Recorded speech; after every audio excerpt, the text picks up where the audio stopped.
الأمور محدثاتها وكل محدثة بدعة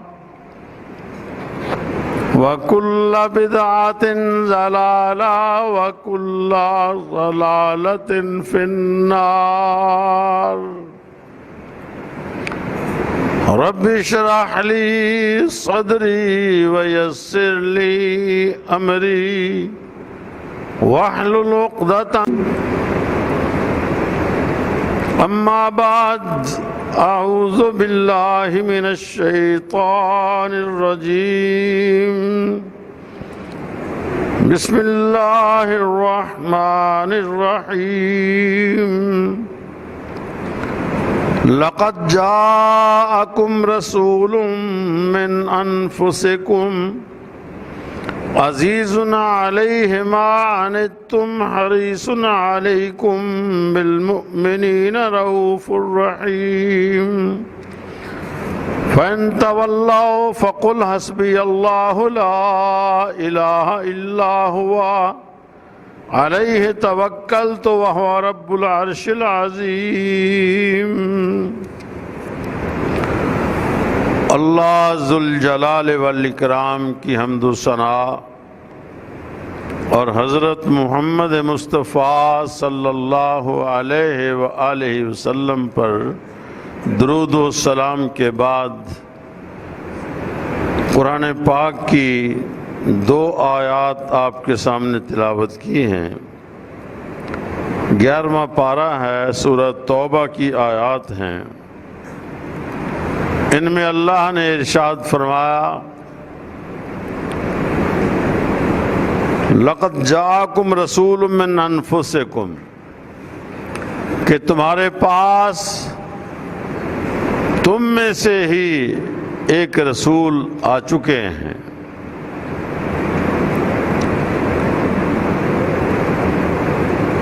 عزیز علیہ ما عنتم، جو چیز تمہیں تکلیف دیتی ہے ان پر بڑی گراں گزرتی ہے۔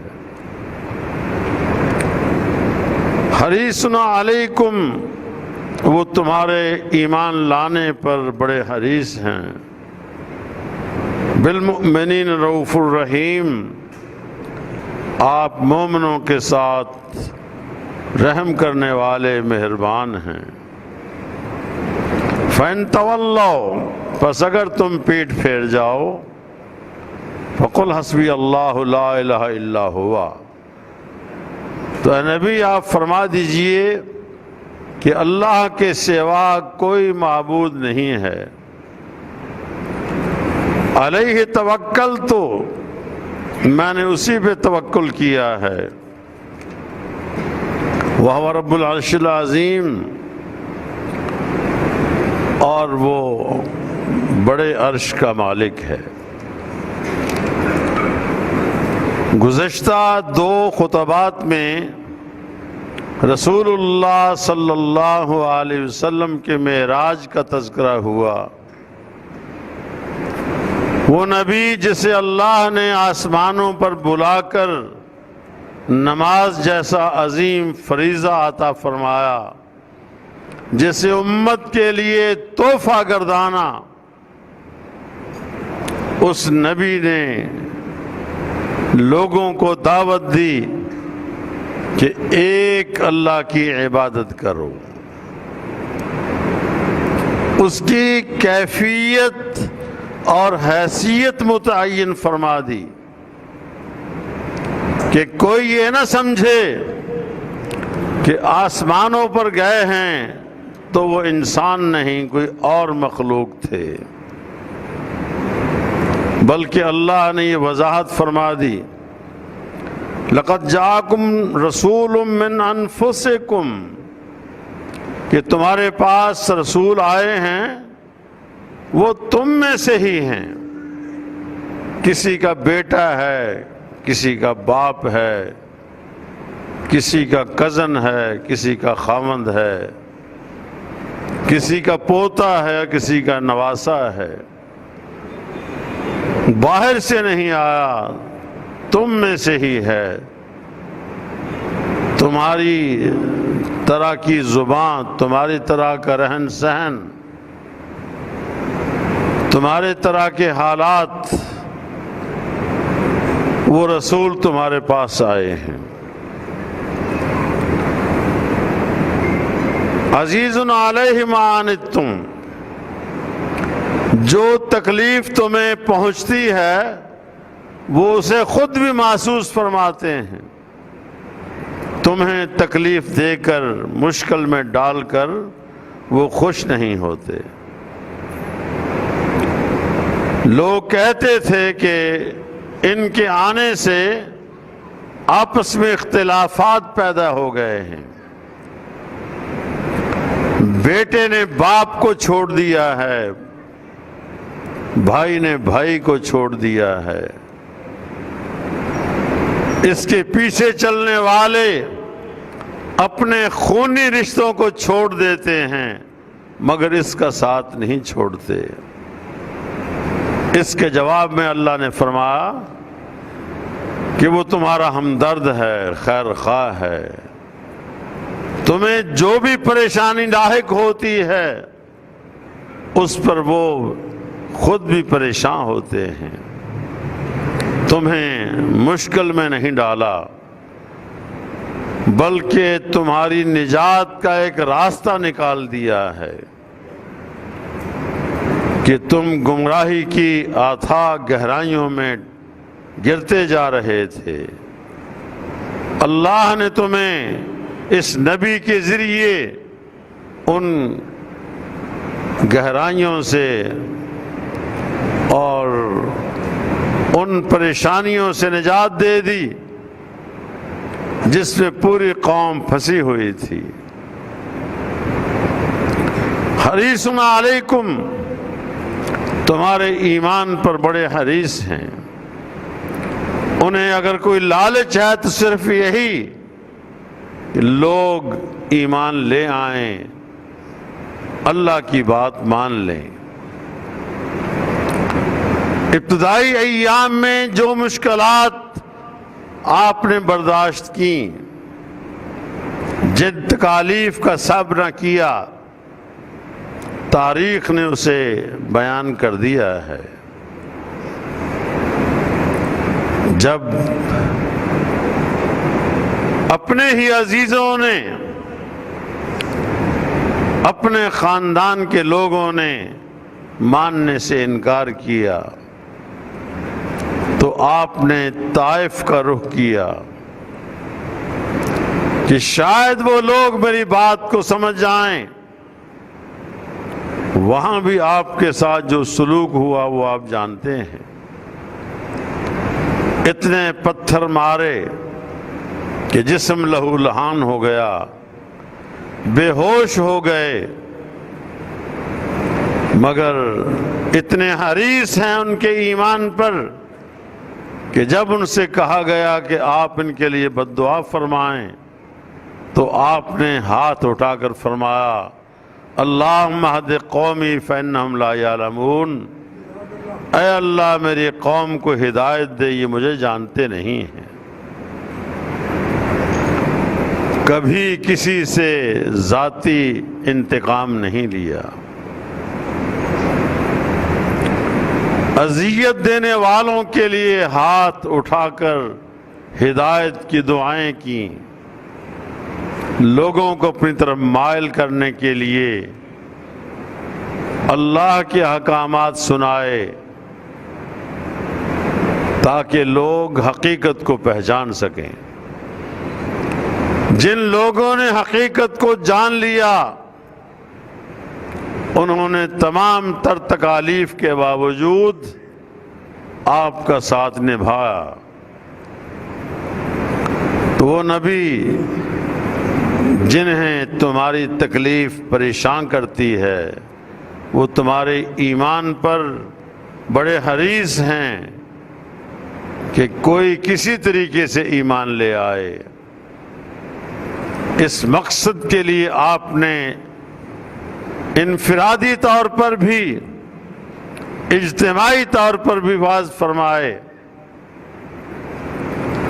تاکہ لوگ دین کی طرف مائل ہو جائیں۔ اس حد تک کہ جب مکے والوں نے کہا ہم آپ کی بات تو سننا چاہتے ہیں لیکن یہ غریب اور مسکین قسم کے لوگ، ان کی موجودگی میں ہم آپ کے پاس نہیں بیٹھ سکتے، آپ نے اس حرص کی بنا پر کہ شاید یہ بات سمجھ جائیں ان کو الگ وقت دے دیا۔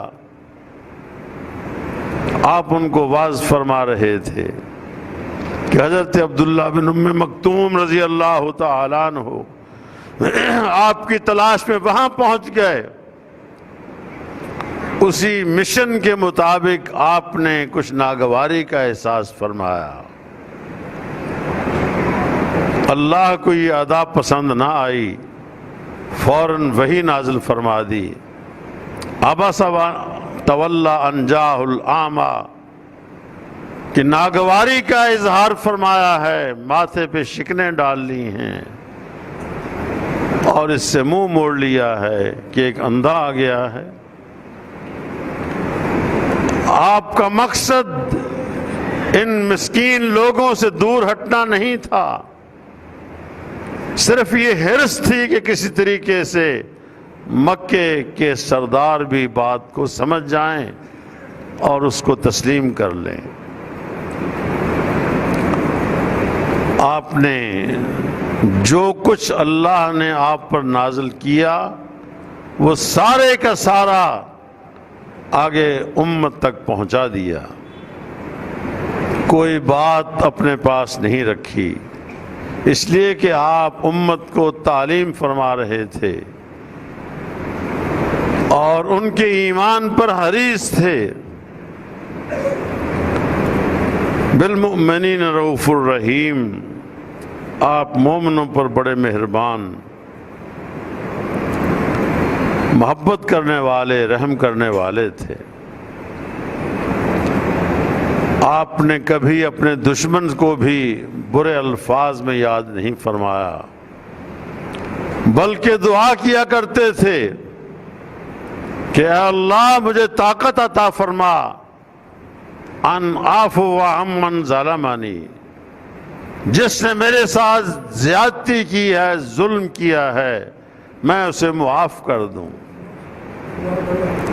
اور جس نے مجھے میری ضرورت کے وقت محروم رکھا، اگر وہ میرے پاس آ جائے تو میں اس کو دینے کی کیفیت میں ہوں۔ اور امت کو بھی تعلیم فرماتے کہ نرمی اختیار کرو، محبت کی فضا سازگار رکھو، ایک دوسرے کے کام آؤ، اور تعلیم فرمائی سل من قطعک، جو تجھ سے تعلق توڑتا ہے تو اس سے جوڑنے کی کوشش کر۔ اس تعلیم کے بانی، یہ تعلیم دینے والے خود غرض نہیں تھے، اپنے مفاد کے لیے کوئی کام نہیں کیا، بلکہ قوم کی خدمت کی، امت کی رہنمائی فرمائی، قوم کی ہر تکلیف پر پریشان ہو جانے والے اور ان کی بھلائی کا خیال رکھنے والے۔ ایک دفعہ شہر کے باہر کچھ آوازیں سی آنے لگیں،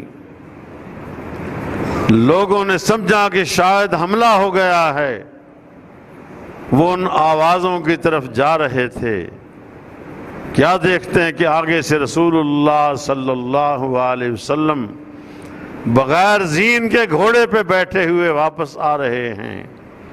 فرمایا کہ گھبراؤ نہیں، میں دیکھ آیا ہوں کوئی قافلہ ہے تجارتی جس نے پڑاؤ کیا ہے، کوئی حملہ آور لوگ نہیں ہیں۔ امت کے غمخوار، ان سے محبت کرنے والے اس نبی نے ہمیں یہ تعلیم دی کہ ایک اللہ کی عبادت کرو اور میری تابعداری کرو۔ فرمایا کہ وہ نبی تو اتنا مہربان ہے، تمہارے لیے دن رات دعائیں کرتا ہے، ایمان لانے کی تبلیغ کرتا ہے، کوشش کرتا ہے، فَإِن تَوَلَّوْا، اگر تم پیٹ پھیر جاؤ، بات نہ مانو، تو اس میں میرا کوئی قصور نہیں ہے، میرا کوئی نقصان نہیں ہے۔ فَإِن تَوَلَّوْا فَقُلْ حَسْبِيَ اللَّهُ، اگر یہ لوگ پیٹ پھیر جائیں، آپ کی بات نہ مانیں، تو آپ فرما دیجئے میرے لیے میرا اللہ کافی ہے۔ فَسَيَكْفِيكَهُمُ اللَّهُ، دوسرے مقام پر اللہ نے آپ کو فرمایا اگر یہ بات نہیں مانتے تو اللہ آپ کے لیے کافی ہے۔ وَمَا أَنْتَ عَلَيْهِمْ بِمُسَيْطِرٍ، آپ کوئی داروغہ نہیں ہیں کہ ان کو پکڑ کے ایمان کی طرف لائیں۔ اگر ایمان نہیں لاتے تو ان کا اپنا قصور ہے، ان کا اپنا نقصان ہے، اور ایمان نہ لانے سے اللہ کی بادشاہت میں کوئی فرق نہیں پڑتا۔ ان کے ایمان لانے سے اللہ کی بادشاہت میں اضافہ نہیں ہوتا، ایمان نہ لانے سے بادشاہت میں کمی نہیں ہوتی۔ ایک مقام پر رسول اللہ صلی اللہ علیہ وسلم نے اللہ کے کہے ہوئے کلمات ارشاد فرمائے کہ اللہ کہتا ہے اگر تمام کائنات کے لوگ ایک اچھے سے اچھے انسان جیسے بن جائیں تو میری بادشاہت میں کوئی اضافہ نہیں ہوتا۔ اگر ساری کائنات کے لوگ برے سے برے انسان کی طرح کے ہو جائیں تو میری حکومت میں بادشاہت میں کوئی کمی واقع نہیں ہوتی۔ پھر اپنی عظمت بیان کرتے ہوئے فرمایا کہ اگر تمہارے تمام انسان جنات جتنی بھی مخلوق ہے وہ مجھ سے مانگے، میں ان کو ان کی خواہش کے مطابق عطا کر دوں تو میرے خزانوں میں اتنی بھی کمی واقع نہیں ہوتی جتنی سمندر میں سے سوئی کو ڈبو کر نکالا جائے کہ اتنا پانی وہ لاتی ہے اپنے ساتھ، اتنی بھی کمی میرے خزانوں میں نہیں ہوتی۔ اللہ تعالی ہر چیز پر قادر ہے، لہذا اس کے ساتھ اپنے تعلق کو مستحکم رکھنے کی کوشش کرنی چاہیے۔ فَقُلْ حَسْبِيَ اللَّهُ، تو آپ فرما دیجئے میرے لیے میرا اللہ کافی ہے۔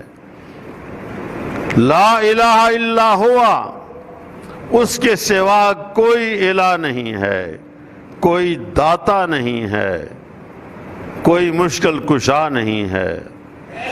تمام قسم کی تکلیفیں دور کرنے پر صرف اللہ قادر ہے، اس سے اپنا تعلق جوڑ کے دیکھو تو صحیح۔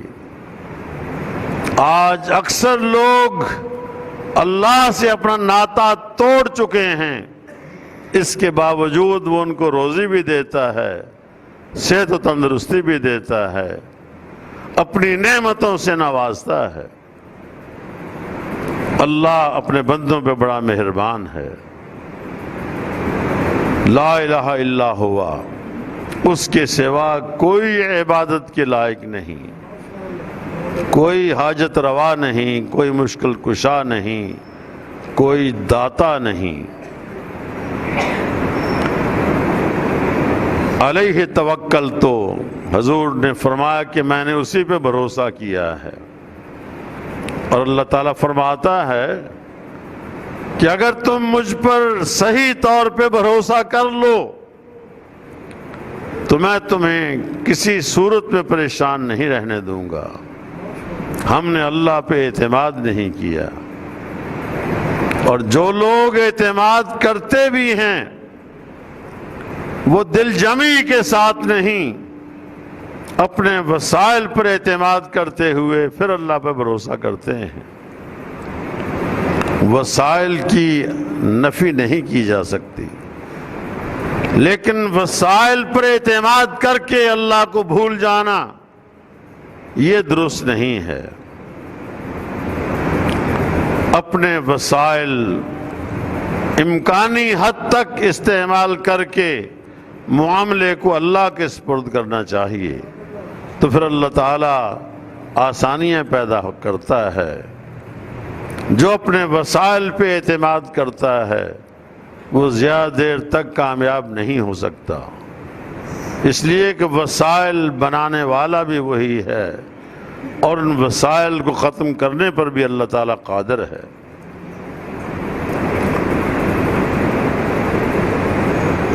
اور وہ رب جو عرش عظیم کا مالک ہے، اس پر آپ نے فرمایا کہ میں اعتماد کرتا ہوں۔ اللہ تعالیٰ نے رسول اللہ صلی اللہ علیہ وسلم کی حیثیت متعین فرما دی کہ جو راتوں رات مکہ سے بیت المقدس تک گئے، وہاں سے آسمانوں پہ گئے، جنت اور دوزخ کا نظارہ کیا، اور اس کے بعد راتوں رات واپس بھی تشریف لے آئے، وہ شخصیت، وہ ذات تمہیں میں سے ایک شخص ہے جس نے تمہیں اللہ کا راستہ دکھایا ہے۔ اللہ نے ان کو نبوت کے لیے منتخب کیا، وحی کے ذریعے احکامات نازل کیے، وہ پیغامات آپ نے پڑھ کے سنا دیے۔ ہماری بدنصیبی یہ ہے کہ ہم رسول اللہ صلی اللہ علیہ وسلم سے محبت کا دعویٰ بھی کرتے ہیں، مگر آپ کی بات ماننے کے لیے تیار نہیں ہوتے۔ محبت یہ تقاضا کرتی ہے کہ اس کی بات مانی جائے، اگر اپنی خواہش کی پیروی کی جاتی ہے تو یہ محبت ادھوری ہے اور قیامت کے روز کوئی فائدہ نہیں دے سکے گی۔ جس محبت کا اظہار ہمیں اپنے عمل سے کرنا چاہیے، اس سے آج ہماری قوم بہت دور جا چکی ہے۔ کوئی دن آتا ہے تو اس کو خوب جشن کے طور پہ مناتے ہیں، یہ نہیں دیکھتے کہ اس میں کہاں تک اللہ کا فرمان ہے، نبی کا فرمان ہے۔ اس سے میری مراد یہ شعبان کا مہینہ ہے، بڑا ہی عظمت والا مہینہ ہے۔ اس میں رسول اللہ صلی اللہ علیہ وسلم کثرت سے روزے رکھا کرتے تھے، کبھی پورا شعبان، کبھی چند دن کم۔ اور حکمت یہ بیان فرمائی کہ اس مہینے میں بندوں کے اعمال اللہ کے سامنے پیش کیے جاتے ہیں۔ آپ نے فرمایا میری یہ خواہش ہے کہ جب میرے عمل میرے رب کے سامنے پیش ہوں تو میں روزے کی حالت میں ہوں۔ مگر امت کے لیے آپ نے بڑی شفقت فرماتے ہوئے ارشاد فرمایا کہ جس نے روزے رکھنے ہیں شعبان کے، وہ 15 شعبان سے پہلے پہلے رکھ لے۔ بعد میں روزے رکھنے والا کہیں ایسا نہ ہو کہ نفلی روزے رکھ کے کمزور ہو جائے اور فرض روزے بھی نہ رکھ سکے۔ اس لیے آپ نے امت پر رحمت فرماتے ہوئے فرمایا کہ 15 سے پہلے پہلے روزہ رکھ لو نفلی، اور اس کے بعد نہ رکھو۔ 15 شعبان کے بارے میں انشاءاللہ گفتگو اگلے جمعے ہوگی۔ آج صرف یہی عرض کرنا ہے کہ اپنی خواہشات کو چھوڑ کر ان باتوں کو تسلیم کیجئے جو رسول اللہ صلی اللہ علیہ وسلم لے کر آئے اور اپنی امت کو تعلیم دی، پھر تو کامیابی ہے اور محبت بھی ہے۔ وقت اجازت نہیں دیتا کہ رسول اللہ صلی اللہ علیہ وسلم کے ان واقعات کو بیان کیا جائے جس میں آپ نے امت کے لوگوں کی طرف سے ہونے والی تکالیف کو برداشت فرمایا اور امت کے ساتھ آپ نے کیا سلوک کیا۔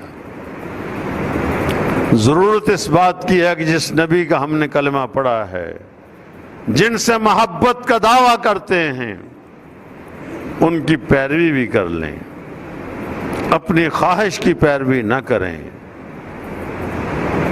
ہر معاملے میں ہم نے سنت کو چھوڑ کر بدعت کو اپنا لیا ہے، خواہ وہ خوشی کا موقع ہو یا غمی کا وقت ہو۔ صرف ایک مثال دے کر بات کی وضاحت کرتا ہوں۔ قرآن کی تلاوت کرنا باعث نجات بھی ہے، باعث ثواب بھی ہے۔ خود نہیں پڑھتے، محلے میں سپارے بانٹ کر، عورتوں کو اکٹھا کر کے، مدرسے سے طلباء کو بلا کر قرآن خوانی کی جاتی ہے۔ میں پوری ذمہ داری سے عرض کرتا ہوں کہ یہ خود ساختہ عمل ہے، ایسا عمل جو اپنی طرف سے شروع کیا گیا ہو، اللہ کے ہاں قبولیت کا مقام نہیں رکھتا۔ قرآن خوانی لوگوں سے کروانے کی بجائے خود قرآن کی تلاوت کریں، اس کا فائدہ ہوگا۔ اللہ تعالیٰ سے دعا ہے کہ وہ ہمیں تمام امور سنت کے مطابق ادا کرنے کی توفیق عطا فرمائے۔ ابھی شعبان کی 15 دور ہے، آج 5 ہے، 10 دن رہتے ہیں۔ آج سے ہی بلکہ کئی دن پہلے سے ہی پٹاخوں کی آوازوں نے کان پھاڑ رکھے ہیں۔ کیا ہم اپنے بچوں کو اس حرکت سے باز نہیں رکھ سکتے؟ انہیں آپ جیب خرچ دیتے ہیں، دیجئے، لیکن پابند کیجئے کہ آتش بازی اور پٹاخوں کا سلسلہ نہ چلائیں۔ اس حد تک بدتمیزی کا طوفان برپا ہو چکا ہے کہ مسجدیں محفوظ نہیں، گھر محفوظ نہیں۔ وہ آتش بازی کرنے والے تیل لگا کر گھروں میں پھینک دیتے ہیں، مسجدوں میں پھینک دیتے ہیں۔ اللہ تعالی ہماری قوم کو راہ راست پر چلنے کی توفیق عطا فرمائے، آمین۔ وآخر دعوانا الحمدللہ رب العالمین۔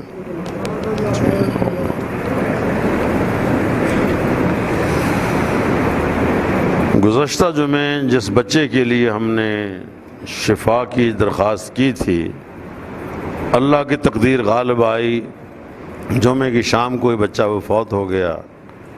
اللہ تعالیٰ ان کے والدین کو صبر جمیل عطا فرمائے اور بچے کو اپنی رحمت میں جگہ عطا فرمائے۔ بیماروں کے لیے دعا کیجئے، کئی دوستوں نے دعا کی درخواست کی ہے۔ ہماری ایک نمازی بہن بیمار ہے، انہوں نے بھی درخواست کی ہے۔ سب کے لیے دعا کیجئے کہ اللہ تعالیٰ شفائے کامل عطا فرمائے، ہر قسم کی پریشانیوں سے اللہ تعالیٰ محفوظ رکھے، آمین۔